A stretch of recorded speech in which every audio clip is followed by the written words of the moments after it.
رينيه ديكارت فيلسوف فرنسي أبو الفلسفة الحديثة، عنده فلسفة خاصة بيه بيضيفها إلى المجتمع الفلسفي بشكل عام. بيقول لك فيها إن هو عايز يهدم كل البنية العقلية بتاعت الإنسان ويعيد تشكيلها من أول وجديد. فقال لك أنا مش مؤمن بمسألة العقل، مش مؤمن بيه، أو مش حوار مش مؤمن، أنا أشك فيه أصلا، شاكك فيه. وكلمة شك هنا يقصد بها عدم اليقين، إن حتى المسلمات العقلية اللي هي المفروض واحد زائد واحد يساوي اتنين، دي مسلمات عقلية لا خلاف عليها، هو بيشك فيها.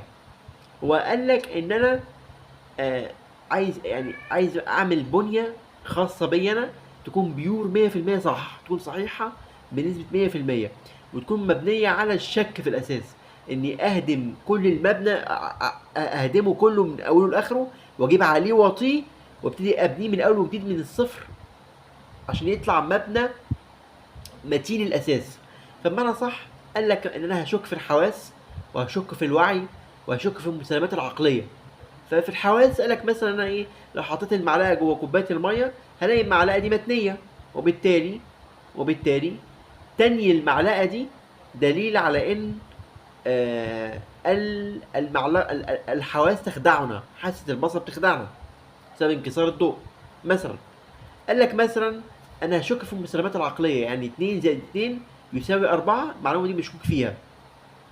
طبعا تفكيره غريب شويه، وهو اصلا مؤسس الفلسفه الحديثه في اوروبا ساعتها. اوروبا كانت عايشه في عصر ظلمات، هو ابتدى الفلسفه الحديثه بتاعته، اسس ليها بمنهج المنهجي الشك المنهجي. جه بعد كده قال لك انا مش هشك الا، يعني في حاجه واحده فقط لا تقبل الشك، هو ده اللي بنى عليها اساس فلسفته، اللي هي كوجيتو المشهوره بتاعته، اللي هي ايه؟ انا افكر اذا انا موجود. قال لك ان اساس وجود الانسان هو ان هو كائن مفكر. كائن مفكر يعني كائن يعتمد جوهر وجوده في الاساس في التفكير، العقلنه والتفكير والمنطق. شخص شخص بيفكر اذا هو موجود. طيب، فهو قال لك دي الحاجه الوحيده التي لا تقبل الشك، وبالتالي بنى بقى عليها الثنائيه الديكارتيه. ايه الثنائيه الديكارتيه؟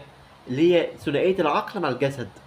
قال لك ان العقل كجوهر، والجسد كجوهر، هما الاتنين منفصلين عن بعض. في حاجه اسمها عقل منفصل عن الجسد، تمام؟ قال لك ان هما الاتنين بيتم التفاعل مع بعضهم البعض فين؟ في منطقه تسمى بالغده الصنوبريه. الغده الصنوبريه اللي هي في المخ. الغده الصنوبريه دي هي مسؤوله عن تفاعل الجسد مع العقل. طبعا النظريه دي تم نقدها بشده، ضراوه رهيبه جدا من قبل الفلاسفه اللي بعديهم، اللي جم بعد رينيه ديكارت، بسبب طبعا تقدم الطب ساعتها وهكذا. عرفوا ان هم يفندوا النظريه دي ويقولوا الكلام ده كله كلام فاضي، حته فقط الغده الصنوبريه. لكن مساله الشك، مساله الكوجيتو بتاعته، اللي هي انا افكر اذا انا موجود، الشك ده